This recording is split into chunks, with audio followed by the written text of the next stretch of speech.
The phone rang at 7:12 a.m., cutting through Ethan Mercer's apartment like a blade. Not the polite vibration of a text message. Not the soft chime of an alarm he had forgotten to silence. This was an old-fashioned ring, sharp, insistent, out of place in a world where bad news usually arrived quietly, packaged in emails or carefully worded notifications. Ethan stared at the screen from the edge of his bed. Richard Bloom. The name sat there unmoving, heavy. It was a name Ethan had not seen in over a decade, not since the last time his father had tried, briefly and unsuccessfully, to fold him into the official architecture of the Mercer family. For 3 rings, Ethan let it buzz. His first instinct was to ignore it. Lawyers rarely called before 8, and when they did, it was never because something good had happened by accident. The 4th ring felt louder. He answered. "Mr. Mercer," the voice said, calm to the point of surgical detachment. "This is Richard Bloom." "I know who you are," Ethan replied. His throat was dry. "Why are you calling me?" A pause. Not hesitation, calculation. "Because your father is dead," Bloom said, "and because you are required to attend the reading of his will." The words landed without drama. No condolences. No softening phrases. Just a statement of fact, delivered as if Bloom were confirming a dentist appointment. Ethan stood up slowly, the hardwood floor cold under his feet. "When?" he asked. "Tomorrow morning. 9 o'clock. My office." Another pause. Longer this time. "Although," Bloom added, "I should be transparent from the outset. You are minimally referenced in the final testament." Ethan laughed once, a short sound with no humor in it. "Minimally," he repeated. "That's a lawyer's word for cut out, isn't it?" Bloom did not answer immediately. "It would be unprofessional for me to characterize it that way," he said at last. "But yes, that interpretation would not be inaccurate." The call ended less than a minute later. No instructions beyond an address Ethan already knew. No attempt to manage expectations. No suggestion that Ethan not attend. Just the quiet implication that whatever waited for him tomorrow had already been decided. Ethan stood there long after the line went dead, phone still pressed to his ear, as if the silence itself might explain something. It didn't. By 9:30 that morning, Ethan was sitting at his kitchen table, staring at a cup of coffee he had poured and forgotten to drink. Harold Mercer was dead. The words felt artificial, like lines from a newspaper article about someone else's life. His father had been rich, powerful, visible, one of those men whose deaths were announced with phrases like "after a brief illness" or "surrounded by family." Men who left behind foundations, buildings with their names etched into stone, legal structures designed to outlive them. Men like Harold Mercer did not simply disappear. And yet, according to Richard Bloom, he had. Ethan had learned long ago not to expect much from his father. Not consistency, not warmth, certainly not fairness. But exclusion, total, deliberate exclusion, was something else entirely. Especially now. Especially after the last 2 years. He pushed the coffee away and leaned back, rubbing his face with both hands. Memory came whether he invited it or not. Ethan Mercer had grown up knowing exactly where he stood in the hierarchy of his father's life. He was the mistake. The result of a short, ill-considered relationship between Harold Mercer and a woman who had refused to be quiet about it. Ethan's mother had never asked for money publicly, never sold her story, never threatened exposure. But she had insisted on acknowledgement, on a name, on child support formalized through the courts. Harold had complied, efficiently and resentfully. The checks had arrived on time every month. The birthday cards had not. Ethan had met his father for the first time at 12, in a glass-walled conference room overlooking Midtown Manhattan. Harold had shaken his hand like he was closing a deal. "You're taller than I expected," he had said. "That's good." It was not until years later that Ethan understood. That was the closest thing to a compliment his father ever offered anyone. Claire Mercer, Harold's legitimate daughter, had not been there that day. She had been protected from the embarrassment of Ethan's existence, insulated by boarding schools and later by a seamless transition into the family's business and social world. Ethan, meanwhile, had learned how to live adjacent to wealth without touching it. He went to public school, then a state university. He studied urban planning, deliberately avoiding finance, deliberately avoiding anything that would place him in his father's orbit. He built a career consulting for mid-sized cities, helping them redesign zoning laws and infrastructure projects. Quiet work, meaningful work, far from glass towers bearing the Mercer name. For years, Harold had been little more than a line item in Ethan's tax returns and an uncomfortable explanation when forms asked about family history. Then, 2 years ago, something shifted. Harold started calling. At first, the conversations were awkward and stilted. Updates about health, about business, about things Ethan knew how to listen to without responding emotionally. Then came the lunches. Private clubs, discreet restaurants.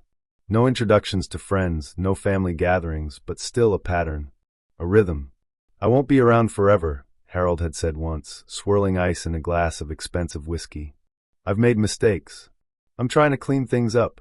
Ethan had not trusted the sentiment, but he had not rejected it either. People changed sometimes. Men facing their own mortality occasionally surprised even themselves.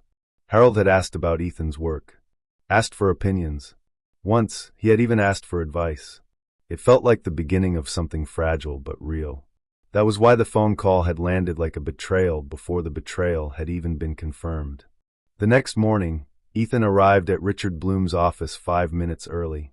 The building was exactly as he remembered it: limestone facade, private security, a lobby that smelled faintly of polished wood and quiet money. Bloom and Associates occupied the entire 23rd floor. Ethan signed in and was escorted to a conference room with a long, glossy table and a wall of windows overlooking the city. New York stretched out beneath him, indifferent and relentless. 3 people were already seated. Claire Mercer sat at the head of the table. She looked composed, dressed in black so tailored it bordered on ceremonial. Her dark hair was pulled back tightly, exposing a face that might have been beautiful if it had ever learned how to soften. Beside her sat Jonathan Hale. Ethan recognized him immediately. Claire's husband, corporate attorney, Harvard Law, the kind of man who wore grief like an accessory, subtle, tasteful, carefully curated. Jonathan nodded once, acknowledging Ethan's presence without warmth. Claire did not look at him at all. At precisely 9 o'clock, Richard Bloom entered. He was older than Ethan remembered, his hair more silver than gray, his movements slightly slower. But his eyes were the same, alert, controlled, unreadable. "Thank you all for being punctual," Bloom said, taking his seat. "We will proceed." He opened a leather folder and adjusted his glasses. "The last will and testament of Harold Andrew Mercer was executed on March 14th of this year," he began. "It supersedes all prior wills, codicils, and testamentary instruments." Ethan felt his jaw tighten. March 14th. That was 6 weeks before Harold's death. 6 weeks during which Ethan had been told his father was resting and not receiving visitors. Bloom continued, his voice steady. "To my daughter, Claire Elizabeth Mercer, I leave my controlling interests in Mercer Development Group, including all subsidiary entities, real property holdings, and voting rights." Claire's posture did not change. "To be held in trust under the terms specified herein." Jonathan's hand rested lightly on Claire's arm. "To my son-in-law, Jonathan Hale, I appoint the role of executor and trustee, empowered to administer the estate in accordance with my wishes." Ethan felt something cold spread through his chest. Bloom did not look at him as he read the next line. "To Ethan Mercer," Bloom said, "I leave the sum of $1. The room was silent. $1? Ethan said. He had not planned to speak, but the words tore out of him anyway. Bloom met his eyes at last. "As specified," he replied. Ethan laughed again, louder this time, sharp and disbelieving. "Is that it?" he asked. "After all the talk about cleaning things up?" Bloom hesitated. Just a fraction of a second. "There is also a letter," he said. "Addressed to you." He slid an envelope across the table. Ethan did not touch it. Claire finally looked at him then. Her expression was not triumphant. It was something colder. "Don't," she said quietly. "Don't make this into something it isn't." Ethan stood. "This is exactly what it is," he said. "And you all knew it." Jonathan rose as well, his voice smooth. "The will is valid," he said. "It was executed with full capacity, witnessed, and notarized. Any suggestion otherwise would be unfortunate." Ethan turned to Bloom. "Did he know what he was doing?" Ethan asked. "When he signed that?" Bloom's gaze flickered, just once, to Jonathan. "Yes," Bloom said. "He did." Ethan picked up the envelope at last. It was heavier than it looked. He did not open it. Not yet. He walked out without another word, the dollar bequest echoing in his head like an insult carved into stone. Behind him, Richard Bloom closed the folder. But his hand shook, and Ethan did not see it. Ethan did not open the letter in the elevator. He stood alone, descending 23 floors in silence, the envelope held loosely in his left hand, as if it might burn him if he gripped it too tightly. The elevator's mirrored walls reflected a version of himself he'd barely recognized. Jaw set, eyes hollow, shoulders rigid with an anger that had nowhere to go yet. $1. It was not the money. Ethan had known for most of his life that he would never inherit anything meaningful from Harold Mercer. He had made his peace with that reality years ago. What cut deeper was the deliberate cruelty of the gesture. $1 was not exclusion. It was commentary. It was Harold's voice, even in death, saying, "I saw you. And I chose this." Outside, the city moved on as it always did. Taxis honked. A delivery truck blocked half the street. Two men argued loudly on a corner, their voices swallowed by traffic. Ethan walked without direction for nearly an hour. When he finally stopped, he was standing in Riverside Park, staring at the Hudson, the envelope still unopened. Wind off the water cut through his coat. He barely noticed. Ethan's life, until that morning, had been orderly. Not glamorous. Not especially ambitious by New York standards. But stable, coherent, and most importantly, his own. He lived alone in a 2-bedroom apartment on the Upper West Side, paid for with a mortgage he could afford. He worked for a mid-sized urban planning consultancy that specialized in municipal redevelopment projects, public transit corridors, zoning reforms, flood mitigation. The kind of work that mattered deeply to the people it affected and hardly at all to anyone else. His colleagues respected him. His clients trusted him. His name meant nothing beyond those circles, and he liked it that way. He had learned early how corrosive proximity to the Mercer name could be. Growing up, Ethan's mother had never lied to him about who his father was. She had also never allowed that fact to dominate their lives. There were no framed photos, no stories designed to make Harold Mercer seem larger than life. There was just the truth, presented without ornament. "He's not a bad man," she had said once carefully. "But he's very good at protecting himself." That lesson had shaped Ethan more than she knew. He learned how to be self-sufficient, how to expect less and prepare more, how to measure people by what they did, not what they promised. So when Harold had re-entered his life 2 years earlier, Ethan had approached it like a negotiation, not a reconciliation. Boundaries, limited expectations, clear exits. At least, that was what he told himself. The truth was more complicated. Harold had not apologized. Not directly. But he had acknowledged things, small things, that mattered. He had asked about Ethan's work and actually listened. He had admitted, once, that he admired Ethan's refusal to work for Mercer Development Group. "Smartest thing you ever did," Harold had said almost ruefully. There had been moments, rare, fleeting, when Ethan allowed himself to believe that his father was trying, in his own flawed way, to do something right before it was too late. That belief was what made the will hurt. Not the money, the erasure. Ethan opened the letter that evening, alone at his kitchen table. The paper was thick, expensive. Harold's handwriting covered the page, tight, angular, unmistakable. "Ethan, if you are reading this, then I am gone, and certain decisions have already been made public. I will not insult you by pretending this letter will make those decisions easier to accept." Ethan read slowly, every word a measured blow. "You and I never had the relationship either of us might have wanted. That is on me, though I doubt you need me to say it. I have spent my life building structures, companies, trusts, protections designed to outlast me. In doing so, I have also created incentives for people to behave in ways I do not respect." Ethan frowned. This will is not an act of punishment, nor is it an act of generosity. It is, however, deliberate. The letter ended abruptly. No explanation. No reassurance. No apology. Just a signature. Ethan sat back, the paper trembling slightly in his hands. "What the hell does that mean?" he said aloud to the empty apartment. He read it again. And again. The letter did not explain the $1 bequest. It did not justify Claire's inheritance or Jonathan's role. It did not even acknowledge the humiliation of the reading. It felt unfinished. Not vague, incomplete, like a door closed on purpose, not out of indifference. Ethan did not sleep that night. By morning, anger had given way to something sharper, suspicion. Harold Mercer had been many things, but he had not been careless. He did not do symbolism without intent. If he wanted Ethan gone, he would have ignored him entirely. If he wanted to punish him, he would have done it loudly. $1 and a cryptic letter were neither. They were a signal. Ethan called the only person he knew who might speak honestly about the Mercer family. Linda Alvarez had been Harold's executive assistant for nearly 20 years. She had retired the previous fall, citing health reasons that Ethan had never fully believed. She answered on the second ring. "Ethan," she said, surprise clear in her voice. "I heard." "Did you?" he asked. "From whom?" There was a pause.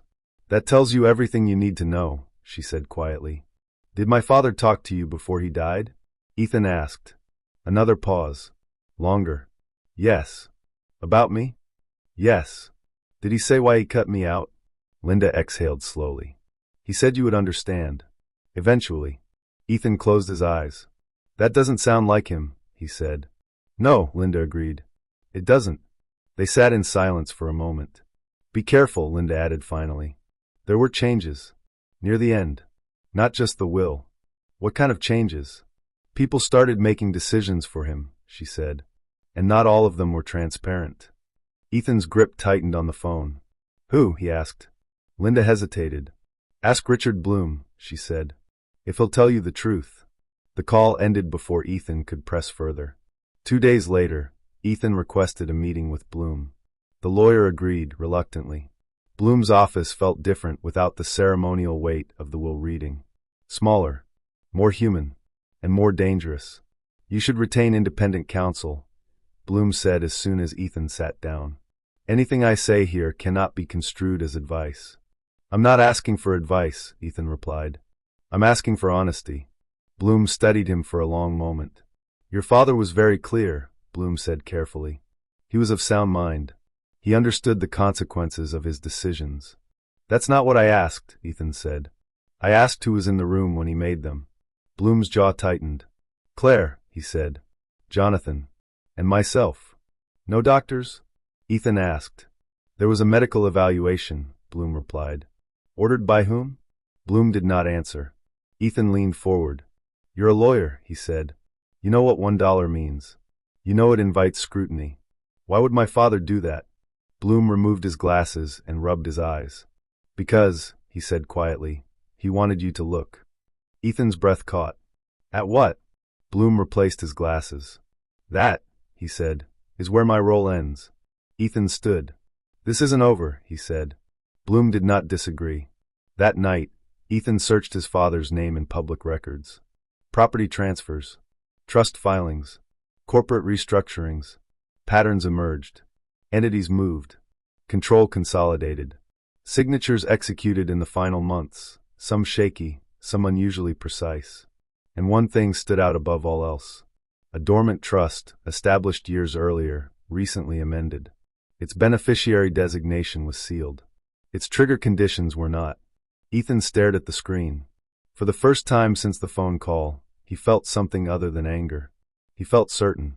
The will was not the betrayal. It was the beginning of it. The death certificate arrived by courier 3 days after the will reading. Ethan had not requested it. He had not even known he was entitled to receive a copy. But there it was, heavy paper, embossed seal, Harold Mercer's name rendered in cold, official type. Cause of death, cerebrovascular accident. Place of death, St. Anselm Private Medical Center. Time, 2:40 a.m. Nothing unusual. Nothing actionable. And yet Ethan stared at the document for nearly an hour, reading and rereading the same lines, waiting for something, anything, to feel real. Harold Mercer was not a man who died quietly. He negotiated. He controlled. He planned. A sudden, clean ending did not fit. St. Anselm sat on a wooded hill in Westchester County, 20 miles north of Manhattan. It was the kind of private facility that did not advertise, did not appear in glossy brochures, and did not accept patients who lacked either substantial insurance or influential sponsors. Ethan had never been allowed to visit. During the final 6 weeks of Harold's life, all communication had gone through Claire or Jonathan. Text messages from Ethan had been acknowledged politely, then deflected. He's resting. The doctors recommend minimal stimulation.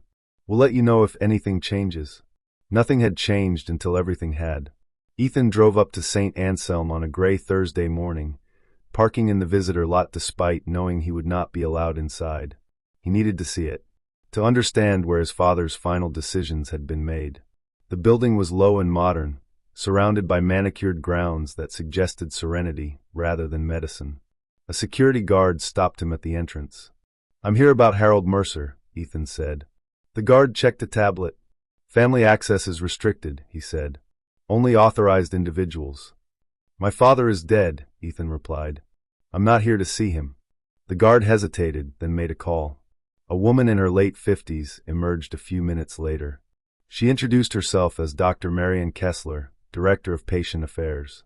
"Mr. Mercer," she said, "I'm sorry for your loss." Ethan nodded. "I'd like to know who his attending physician was," he said, "and when his last evaluation took place." Dr. Kessler's expression tightened. "That information is protected," she said. "Even from his son?" "Especially from his son," she replied gently. "Unless you are named in his medical proxy." Ethan almost laughed. "Let me guess," he said. "Claire Mercer." "And her husband," Dr. Kessler confirmed. Ethan thanked her and walked away, his suspicion hardening into something colder. That evening, Ethan met Linda Alvarez for dinner. She had chosen a small Spanish restaurant in Queens, loud, cramped, and deliberately unglamorous. A place Harold Mercer would have despised. "You shouldn't be digging," Linda said after Ethan finished telling her about Street Anselm. "They won't forgive you." "I'm not asking for forgiveness," Ethan replied. "I'm asking for the truth." Linda studied him carefully. "Harold was deteriorating," she said finally. "Not mentally at first. Physically. His hands shook. His speech slowed. But his mind was sharp." "When did that change?" Ethan asked. "After Jonathan got involved," she said. "Really involved."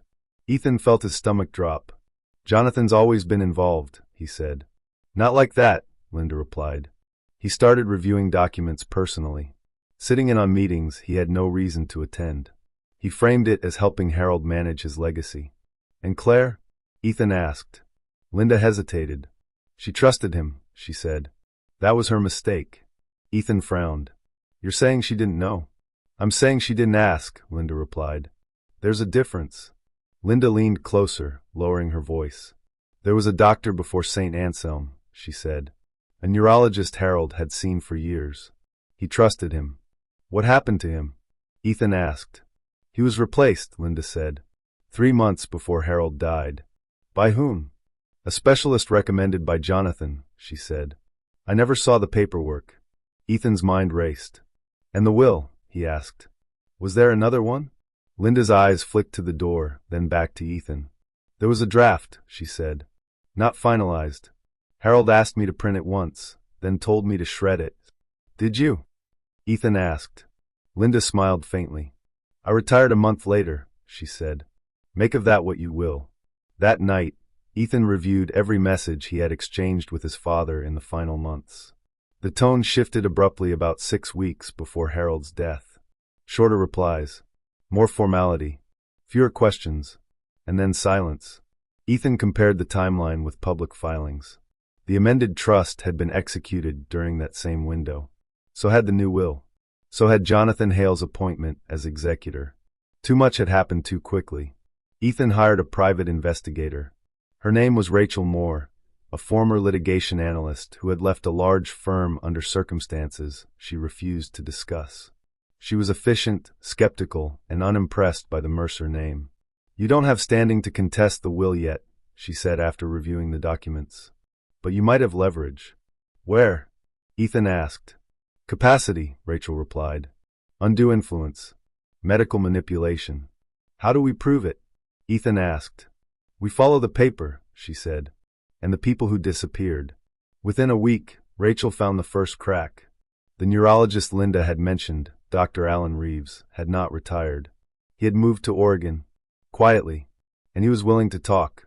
They spoke by video call. Dr. Reeves looked tired, older than his years. "Harold Mercer was not incapacitated," Reeves said bluntly. "Not when I last saw him." When was that? Ethan asked. 2 months before his death, Reeves replied. He was angry, frustrated, but lucid. Why were you replaced? Ethan asked. Reeves hesitated. I raised concerns, he said, about the people around him. Jonathan Hale, Ethan said. Reeves nodded. He requested evaluations that bordered on absurd, Reeves said. Cognitive tests designed to justify control, not assess reality. And the new doctor? Ethan asked. Reeves sighed. More cooperative, he said. That's all I'll say. The call ended with Reeves agreeing to provide an affidavit, if it became necessary. Ethan sat alone afterward, the weight of it pressing down on him. His father's death was not just convenient. It was useful. It had locked in decisions, sealed documents, silenced objections, and the people who benefited most were the ones who had managed access to him at the end. Claire, Jonathan, Richard Bloom. Ethan looked again at the letter from his father. It is deliberate. For the first time, he understood. Harold had known exactly what would happen after he died. And he had allowed it, not because he was weak, but because he was setting something in motion. The betrayal had not begun with the will. It had begun before the body was cold. And Ethan was only just catching up. Ethan formally received the $1 a week later. It arrived not by mail, but by courier, an envelope stamped with Bloom and Associates insignia, thick enough to suggest importance. Inside was a cashier's check for $1, accompanied by a single-page letter on firm letterhead. Pursuant to the terms of the last will and testament of Harold Andrew Mercer, enclosed please find the bequest allocated to you. No signature, no apology, no acknowledgement of the absurdity. Ethan stared at the check for a long time before tearing it in half. Then again, he dropped the pieces into the trash, but the gesture brought no relief. The insult had already landed. The $1 was not meant to be cashed, it was meant to be recorded. Proof, in legal ink, that Harold Mercer had considered his son and found him wanting. Or so the record would say. Ethan's attorney, Mark Feldman, did not try to soften the reality. The bequest is intentional, Feldman said, leaning back in his chair. It eliminates ambiguity. You weren't forgotten. You were excluded. I know that, Ethan replied. I want to know why. Feldman tapped the will with a pen. On paper, he said, because your father chose his legitimate heir and centralized control. It's clean, efficient. And off paper? Ethan asked. Feldman looked at him carefully. Off paper, he said. It smells like fear. Ethan raised an eyebrow. Whose? He asked. Yours at first glance, Feldman replied. But that's not what I mean. Feldman stood and walked to the window. People don't overlaw things unless they're afraid of something, he continued. This will isn't just exclusionary. It's defensive. Defensive against what? Ethan asked. Feldman turned back. You, he said, or what you might discover. Claire Mercer broke her silence 2 days later. She did not call. She sent an email. Ethan, this situation is difficult enough without unnecessary escalation. Jonathan and I would prefer to resolve matters privately, without litigation or public speculation. You were provided for in accordance with our father's wishes. I hope you can respect that and allow us to move forward. Claire. Ethan read it 3 times. Then he forwarded it to Feldman and Rachel Moore. Rachel replied first. She's nervous, she wrote. That's not a position of strength. Feldman's response was blunter. Do not reply, he said. Silence is leverage. Ethan ignored both of them and typed a single sentence. I am respecting his wishes. I'm just trying to understand them. He did not receive a response. Rachel's investigation accelerated. Jonathan Hale's professional history was immaculate on paper. Top-tier education, prestigious firms, clean disciplinary record. But patterns emerged when Rachel dug deeper. Jonathan specialized in estate restructuring during periods of diminished capacity. He had built a reputation quietly, representing families where control was contested, where aging principals were protected from their own unpredictability. Protected, Rachel said, is a flexible word. She placed a folder on Ethan's table. 3 cases, she said. In all of them, Jonathan stepped in shortly before a death or incapacity. In all of them, assets consolidated under a single beneficiary or trust structure. And in all of them? Ethan asked. The excluded parties didn't have access to the principal at the end, Rachel said.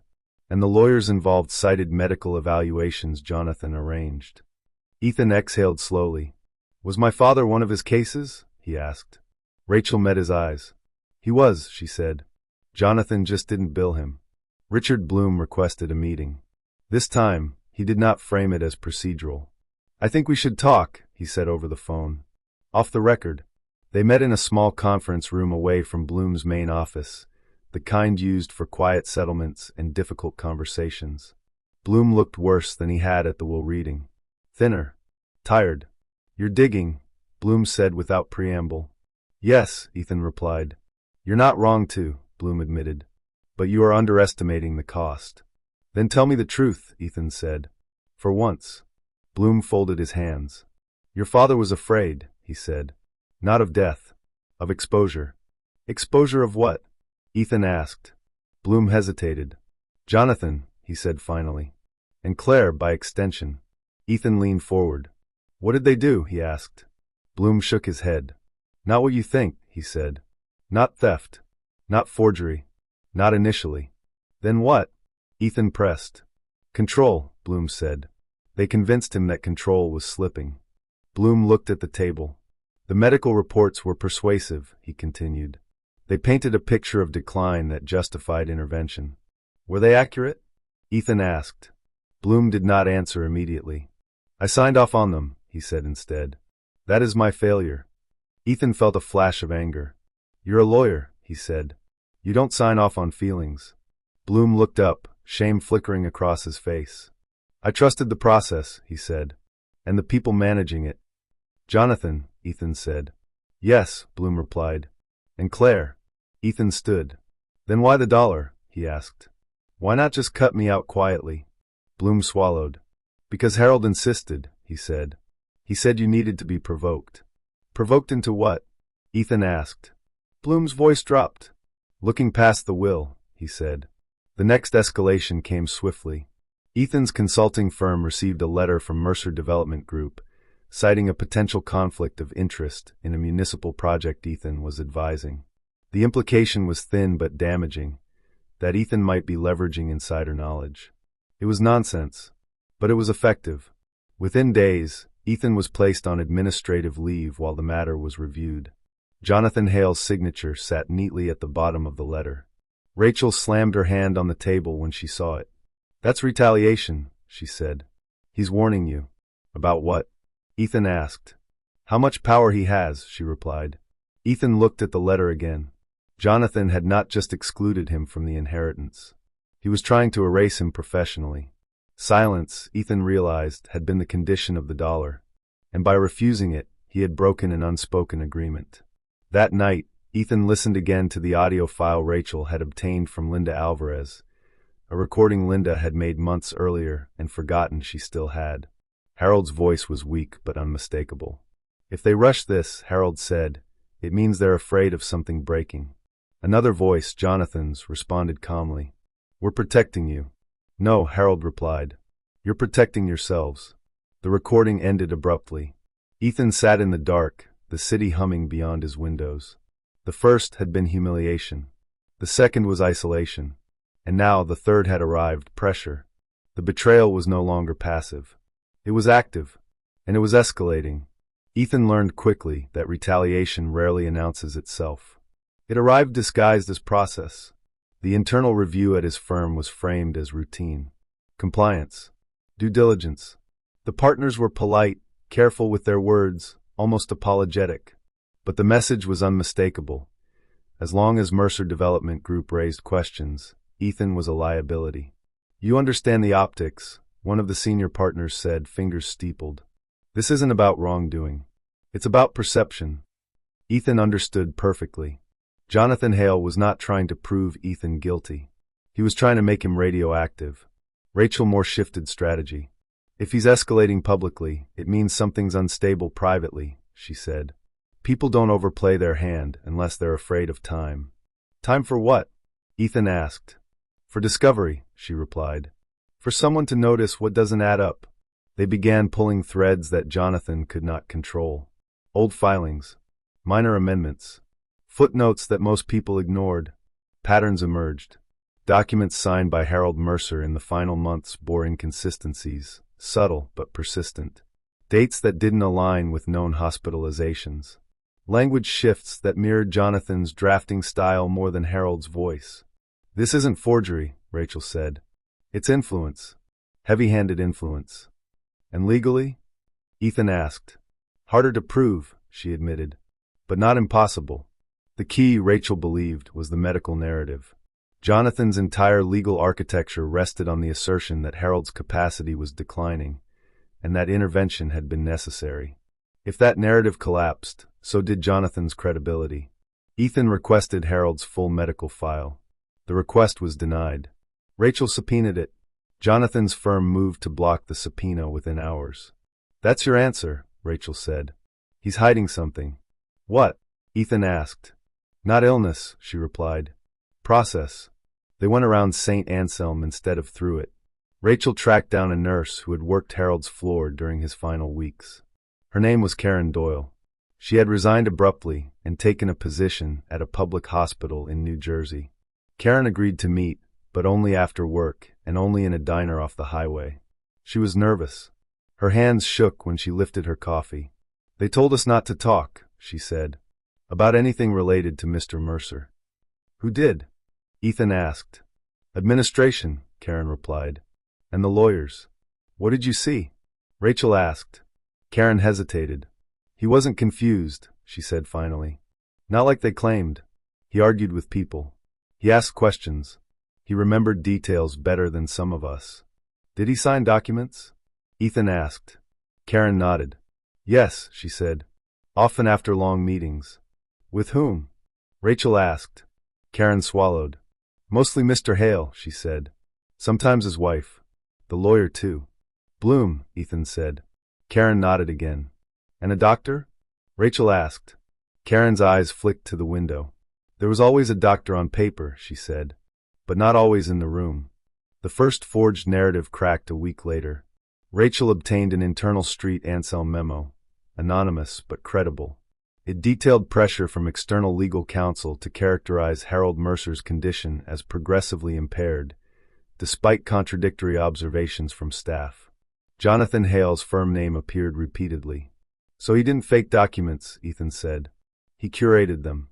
"Exactly," Rachel replied. "He built a record designed to survive scrutiny." "And Bloom?" Ethan asked. Rachel sighed. "Bloom didn't build it," she said, "but he legitimized it." Claire Mercer appeared unexpectedly at Ethan's apartment. She did not call ahead. When Ethan opened the door, she stood there alone, no makeup, no lawyer, no visible armor. "You're destroying everything," she said. "Everything," Ethan replied. "Or just what you're standing on?" Claire flinched. "You don't understand," she said. "Our father was losing control. Someone had to step in." "Did he ask you to?" Ethan asked. Claire looked away. Jonathan's version of events unraveled quickly under scrutiny. Emails surfaced, carefully phrased but revealing intent. Discussions about containment, about managing risk, about limiting exposure from uncooperative parties. Ethan was named. So was Bloom. So was Claire. "You knew," Ethan said when he confronted her with the emails. "You just didn't want to be the bad one." Claire's voice broke. "I wanted stability," she said. "For the company. For the family." "For yourself," Ethan replied. She did not deny it. The escalation reached its peak when Jonathan made a mistake. He filed a preemptive motion in probate court, seeking to declare Ethan a vexatious litigant, someone abusing the legal system for harassment. The motion cited Ethan's emotional instability, his professional grievances, and his financial motivations. It was aggressive and premature. Feldman smiled when he read it. "He just opened the door," he said. Wide. The court scheduled a hearing. For the first time, Jonathan would have to defend his actions publicly. Under oath, Rachel slid a final document across the table. "This," she said, "is what he doesn't know we have."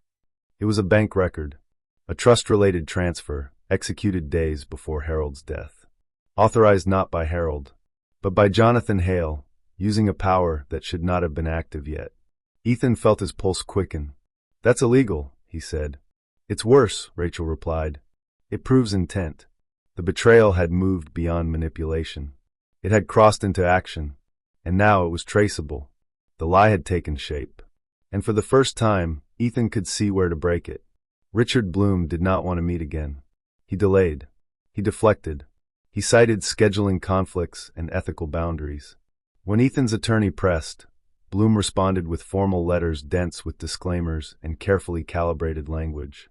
It was only after Feldman filed a motion to compel testimony, limited, procedural, unavoidable, that Bloom relented. They met on a Friday evening, long after the firm's offices had emptied. The lights in Bloom's conference room were dimmed, the city outside reduced to scattered reflections in the glass. Bloom looked smaller than Ethan remembered.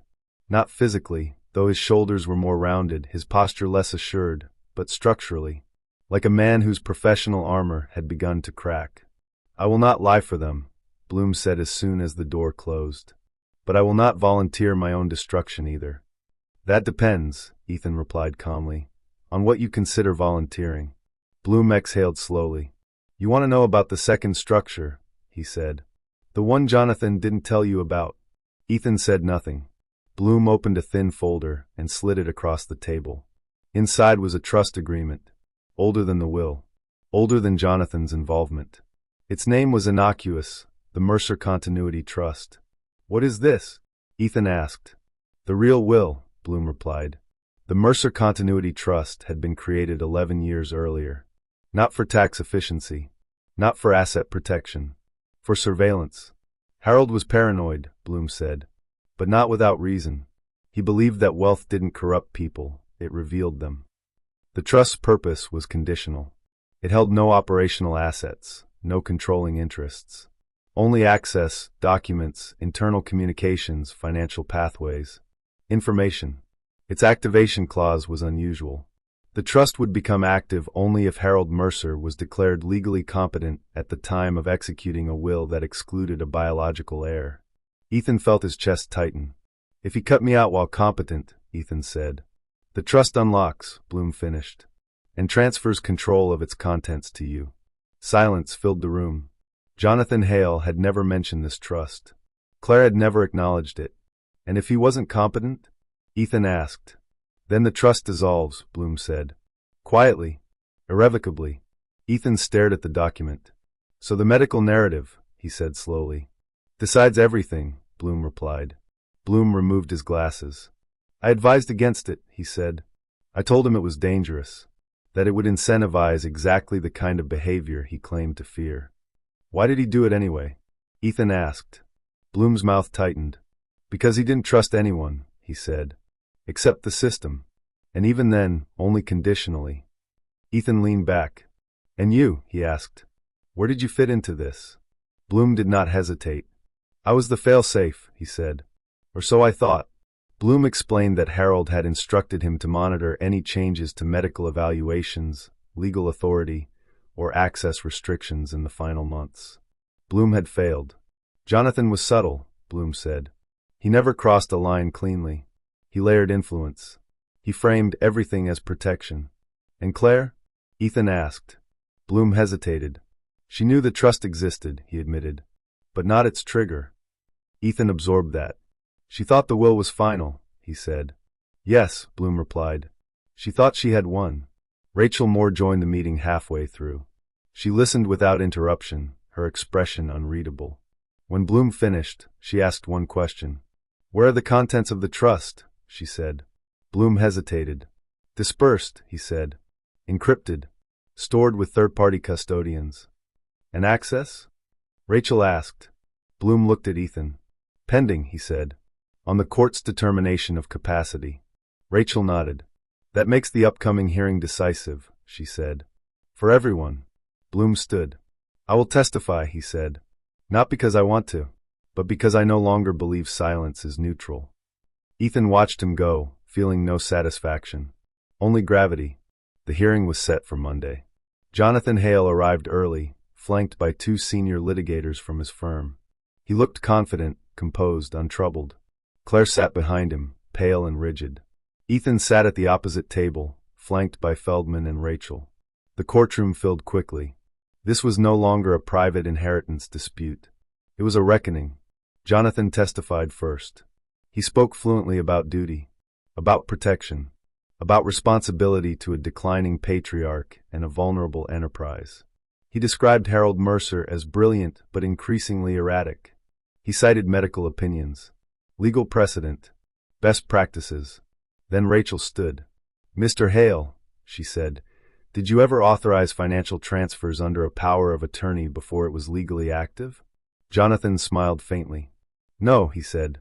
"Absolutely not." Rachel placed the bank record on the stand. "Then how do you explain this?" she asked. Jonathan's smile faded. "That document is misinterpreted," he said. "It was a contingency mechanism." Rachel leaned in. "Authorized by you," she said. "Not by Harold Mercer." Jonathan adjusted his tie. "It was within my discretion," he said. Rachel nodded. "Under a power that required a medical determination of incapacity," she said, "which had not yet occurred." The courtroom murmured. Then Richard Bloom took the stand. He spoke carefully. He confirmed the existence of the Mercer Continuity Trust. He explained its purpose. He explained its trigger. Jonathan's attorneys objected repeatedly. The judge overruled them. "This court," the judge said, "is entitled to understand the full structure of the estate." Jonathan leaned toward Claire, whispering urgently. She did not respond. The final evidence was audio. Harold's voice filled the courtroom. "If I'm competent when this is signed," he said, "and they still push me aside, then I want everything documented." The recording continued. "Especially Jonathan." Silence followed. Jonathan stood abruptly. "This recording is taken out of context," he said. The judge raised a hand. "Sit down," she said. Jonathan did. For the first time, he looked afraid. The judge recessed. The courtroom emptied slowly, buzzing with speculation. Ethan sat motionless. "What happens now?" he asked Rachel. "Now," she said. "Now we see who was telling the truth about your father's mind." That evening, Claire approached Ethan in the hallway. Her voice was barely above a whisper. "He never told me about the trust," she said. "Not like that." Ethan looked at her. "But you helped isolate him," he said. "You signed the proxies." Tears filled her eyes. "I thought I was helping," she said. Ethan nodded once. "That's how it always works," he replied. The betrayal was no longer hidden. It was documented. And whatever the court decided, nothing could put it back into shadow. The courtroom was silent when the judge returned. No rustling papers. No whispered strategy. Even the press, now gathered in the back rows, sat motionless, sensing that whatever came next would not be procedural. Judge Eleanor Watkins adjusted her glasses and looked directly at Jonathan Hale. "This court," she said, "has reviewed the testimony, the medical records submitted, and the supplemental materials introduced regarding the Mercer Continuity Trust." Jonathan straightened in his seat, jaw tight. "The issue before us," the judge continued, "is not the distribution of assets per se. It is the determination of whether Harold Andrew Mercer possessed legal capacity at the time he executed his final will." She paused. "And whether that determination was manipulated." Claire's hands were clasped so tightly in her lap that her knuckles had gone white. The judge turned to the clerk. "Play the remaining recording." Jonathan's attorneys rose at once. "Objection." "Denied," the judge said sharply. "I've heard enough argument." The audio resumed. Harold's voice was weaker than before, but unmistakably coherent. "They think if they slow things down, I'll forget. That I'll soften. I won't." A breath. A faint chuckle. "Claire wants peace. Jonathan wants control. Bloom wants legality. None of them are listening." The courtroom felt suddenly smaller. "If Ethan is cut out, it won't be because I lost my mind. It'll be because they needed me to." The recording ended. No one spoke. Jonathan stared at the table. Claire's breath came in shallow gasps, as if the room itself had lost oxygen. Judge Watkins folded her hands. "This court finds," she said slowly, "that there is sufficient evidence to conclude that Harold Mercer retained legal capacity at the time of executing his final will." Jonathan's head snapped up. "And that," the judge continued, "external influence was exerted to limit his access, frame his medical condition, and accelerate legal decisions for the benefit of specific parties." She looked directly at Jonathan. "Mr. Hale, your role in this process is deeply troubling." Jonathan stood. "With respect, Your Honor." "Sit," the judge said. "You will have your turn." She turned to Ethan. "Mr. Mercer," she said, "you were excluded from your father's estate intentionally. That exclusion was lawful." Ethan felt the words land like a blow. "However," the judge raised a finger. "However, the conditions tied to that exclusion have now been met." She glanced at Bloom. "The Mercer Continuity Trust is hereby activated." A murmur rippled through the courtroom. Jonathan's face drained of color. Claire whispered his name, but he did not look at her. Judge Watkins continued. "The contents of the trust, including all documented communications, financial pathways, and conditional transfers, are to be released to Ethan Mercer and his legal counsel." Jonathan's attorney rose, frantic. "This is an extraordinary overreach." "It is an extraordinary case," the judge replied. Motion denied. The gavel struck. Just once. It sounded like a fracture. The fallout was immediate. Jonathan was served with notice of investigation before he left the building. 2 representatives from the state bar approached him near the elevators, their expressions professional and unyielding. Claire stood frozen in the hallway, eyes unfocused. Ethan watched as Jonathan argued quietly with the bar officials, his voice tight, controlled, still trying to negotiate his way out of gravity itself. Rachel exhaled. "It's over for him," she said. "Not today. But soon." "Is it?" Ethan asked. She nodded. "Lawyers like Jonathan don't survive sunlight," she said. The trust's contents arrived digitally that night. Encrypted files. Thousands of them. Emails. Call logs. Drafts of medical evaluations with track changes. Financial contingencies designed to trigger automatically upon Harold's death. Ethan sat at his dining table until dawn, scrolling through the anatomy of his father's final months. What he found was worse than betrayal. It was orchestration. Jonathan had not merely taken advantage of Harold's decline. He had anticipated it. Emails detailed scenarios: if cognitive scores fall below threshold X. If Harold resists amendment Y. If Ethan attempts contact. Claire's name appeared often. Not as an architect, as a consenting variable. She let it happen, Ethan said aloud to the empty room. Not because she hated him. Because it was easier. The final file was a letter. Unsent. Dated 3 days before Harold's death. Addressed to Ethan. "They think I've lost the thread," Harold wrote. "But I see them clearly now." Ethan read on. "Jonathan believes control is the same as loyalty. Claire believes silence is the same as peace. They are wrong." The letter was unfinished. No closing. No signature. Ethan understood why. Harold had run out of time. The press framed it as scandal. A prominent attorney under investigation. A powerful family exposed. A rogue trust surfacing from the shadows. But inside the Mercer family, something more permanent had shattered. Claire called Ethan that night. "I didn't know it went that far," she said, her voice hollow. "You knew enough," Ethan replied. "I was trying to protect him," she said. "No," Ethan said quietly. "You were protecting what he built." Silence. "And in the process," Ethan added, "you destroyed what was left of him." The call ended without resolution. Jonathan resigned from his firm the following morning. By the end of the week, his law license was suspended pending investigation. Mercer Development Group's board convened an emergency session. Jonathan's name was removed from all corporate documents. Claire retained control, but only nominally. The trust's disclosures had triggered audits, reviews, and regulatory scrutiny that would take years to unwind. Rachel closed her laptop. "This is the moment," she said, "when people realize the cost." Ethan nodded. The betrayal had reached its climax. Not in a scream, but in a ledger. The collapse did not come all at once. It came in notices, filings, and quiet withdrawals of confidence.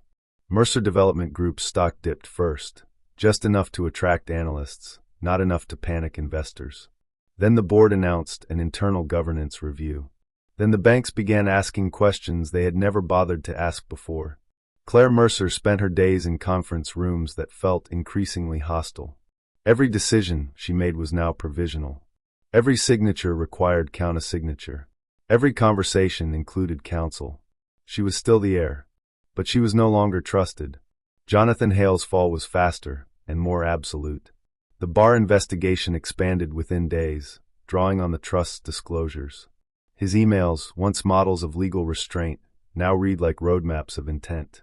Phrases that had seemed innocuous in isolation, risk mitigation, containment strategy, behavioral management, took on a darker meaning in aggregate. Former clients came forward, not with accusations, with questions. That was enough. Jonathan's accounts were frozen pending review. His name disappeared from firm websites. Invitations stopped arriving. He moved out of the apartment he shared with Claire and into a short-term rental downtown, where the doorman no longer pretended not to recognize him. He called Ethan once. Ethan did not answer. Richard Bloom resigned from Bloom and Associates 2 weeks after the hearing. He issued a statement citing personal reasons and professional reflection. Within legal circles, the truth was understood. He had not been malicious. He had been complicit, and that distinction mattered less than he had once believed. Bloom met Ethan one last time, in a cafe near Central Park. "I thought the law would protect me," Bloom said quietly. "That if I followed procedure, the rest would sort itself out." "The law doesn't protect people," Ethan replied. "It protects outcomes." Bloom nodded. "I lost sight of that," he said. They parted without animosity, but without forgiveness. The Mercer Continuity Trust did not make Ethan wealthy. That surprised the press. There were no hidden billions. No secret accounts waiting to be unlocked. Instead, there was leverage. The trust gave Ethan access to voting contingencies, veto rights, and disclosure mechanisms buried deep within Mercer Development Group's structure. It gave him the power to force transparency. And transparency, in that world, was disruptive. Rachel reviewed the final audit reports with him. "This will cost them," she said. "Not immediately, but permanently." "Is that what my father wanted?" Ethan asked. Rachel considered. "I think he wanted someone who wouldn't look away," she said. Claire requested a meeting. They met in the same office where the will had been read. The symbolism was not lost on either of them. She looked older. Not physically, though exhaustion had etched itself into her features, but fundamentally, as if certainty itself had drained out of her. "I lost everything," she said. Ethan did not respond. "I didn't lose the money," she clarified. "I lost the story I told myself." She folded her hands. "I thought being legitimate meant being right," she said. "I thought if I followed the rules, I couldn't be wrong." Ethan met her gaze. "Our father built a system that rewarded silence," he said. "You learned that lesson better than anyone." Claire's voice trembled. "Do you hate me?" she asked. Ethan considered the question carefully. "No," he said. "But I don't trust you. And I never will." Claire nodded. "That's fair," she said. It was the closest they would come to reconciliation. The court issued its final rulings quietly. The will stood. Ethan remained excluded from the estate. Jonathan was formally disbarred. Bloom's testimony was entered into record. The trust remained active, its disclosures ongoing. There was no triumphant moment. No reversal. Just consequences unfolding methodically. Ethan returned to work 3 months later. The conflict of interest allegation collapsed under scrutiny. Mercer Development Group quietly withdrew its complaint. But the damage lingered. Some clients hesitated. Others asked pointed questions. Ethan answered them honestly. That, too, was a kind of inheritance. On the anniversary of Harold Mercer's death, Ethan stood alone in Riverside Park. He thought of the man his father had been. Not the villain. Not the architect. The strategist who had believed, to the end, that systems could replace trust. And had been wrong. The family name endured. But the family did not. By the time the legal dust settled, Ethan Mercer was no longer a headline. The press moved on quickly. Another scandal rose. Another name replaced his in the cycle of attention. What remained was quieter, heavier, something that did not resolve itself with rulings or public statements. Truth had surfaced. Justice, in a narrow sense, had been served. But inheritance had its own mathematics. The court's refusal to rewrite Harold Mercer's will became a point of commentary among legal analysts. It reinforces testamentary freedom, one expert said on a podcast. It's a warning against emotional challenges, said another. Ethan listened to none of it. He had expected the decision. Feldman had prepared him for it from the beginning. Courts don't correct intent, Feldman had said. They enforce it. And Harold's intent, whatever its layers, had been clear enough on paper. Ethan was not an heir. He was something else. The Mercer Continuity Trust continued to function quietly. Each quarter, disclosures were released to regulators. Each year, internal audits were triggered automatically, forcing Mercer Development Group to operate under scrutiny it had never faced before. No wrongdoing was uncovered, but inefficiencies were. Conflicts, compromises that had once been invisible. The company adapted, but slowly, and not without pain. Claire remained CEO, but her authority was procedural now, not cultural. She led meetings with caution. She deferred often. The board watched her closely. Ethan never attended. That distance was deliberate. Power, he had learned, was contagious. Ethan received the final letter 6 months after the court's ruling. It arrived by registered mail, forwarded from a storage facility in Connecticut. No return address. Inside was a single envelope, yellowed at the edges. Linda Alvarez's handwriting was unmistakable. Ethan, I found this where he told me to hide it. I think he knew I'd understand. L. The letter inside was not legal. It was not strategic. It was human. I wasn't brave when it mattered, Harold wrote. I told myself that systems could make up for that. They can't. Ethan felt his throat tighten. I didn't give you the business because I didn't want you to inherit my mistakes. But I also didn't stop others from turning that decision into a weapon. The words were uneven, as if written in haste. You were always freer than they were. I envied that. If there's anything worth leaving behind, it's that. The letter ended there. No apology. No absolution. Just acknowledgement. Ethan folded it carefully and placed it back in the envelope. Claire called once more months later. Not about the company. Not about the trust. She called to tell him she was divorcing Jonathan. I stayed longer than I should have, she said quietly, because leaving would mean admitting I was wrong. Ethan listened. That was my inheritance, she said. Pride. Ethan did not respond. Some lessons he had learned did not need witnesses. Ethan's life stabilized again. The consulting work resumed. New projects replaced old ones. Cities changed slowly, but they changed. He moved apartments. He stopped looking over his shoulder. The dollar check, torn and discarded, resurfaced once in his memory, not as an insult, but as a hinge. The moment everything had turned. On a quiet Sunday afternoon, Ethan boxed the last of his father's documents. Trust files, court transcripts, letters. He kept only one. The unfinished note. Not as evidence. As context. The will had done what wills always did. It distributed assets. What it could not distribute was truth. That had required pressure. Conflict. Exposure. And a son who refused to accept silence as an answer. Ethan sealed the box and labeled it simply. Mercer. Closed. Ethan did not attend the memorial. It was held a year after Harold Mercer's death, organized quietly by the foundation that still bore his father's name. No press. No speeches. Just a room of people who had benefited, directly or indirectly, from Harold's influence and wanted closure without questions. Claire stood at the podium. She spoke about vision, about discipline, about legacy. Ethan read the transcript later and felt nothing. Grief, he had learned, did not respond to ceremonies. What lingered instead was the afterimage of everything that had happened, the way truth, once exposed, never returned things to their original shape. Mercer Development Group survived. That too was expected. Institutions were resilient in ways people were not. They absorbed shock, adjusted language, rewrote internal narratives.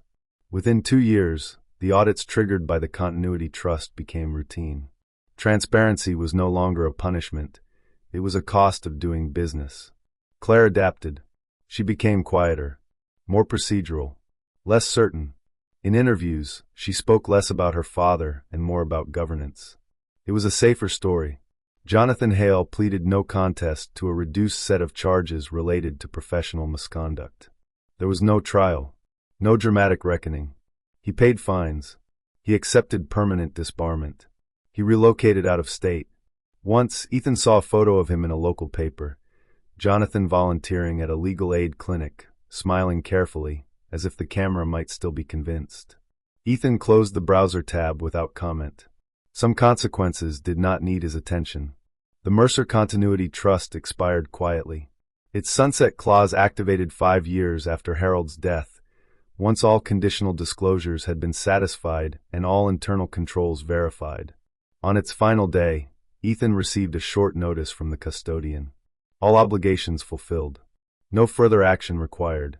That was it. No money transfer. No ceremony. Just an ending. Ethan archived the email and deleted the folder. On an autumn evening, years later, Ethan walked along the Hudson with someone he loved. The city reflected itself in the water, layered and imperfect. "Do you ever regret it?" she asked. Pushing so hard, Ethan thought of the will, the dollar, the silence that had demanded obedience. "No," he said. "I regret how long it took me to realize what I was really being tested on." She looked at him. "What was it?" she asked. Ethan stopped walking. "My father didn't leave me money," he said. "He left me a question." She waited. "Would I accept the story I was given?" Ethan continued. "Or would I insist on the truth, even if it cost me everything else?"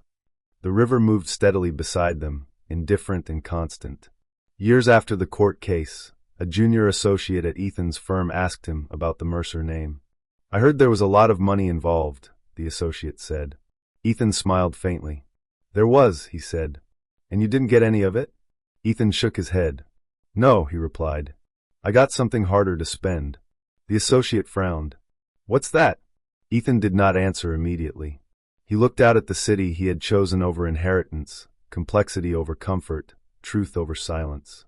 "When someone tries to buy your quiet," he said at last, "you recognize the price."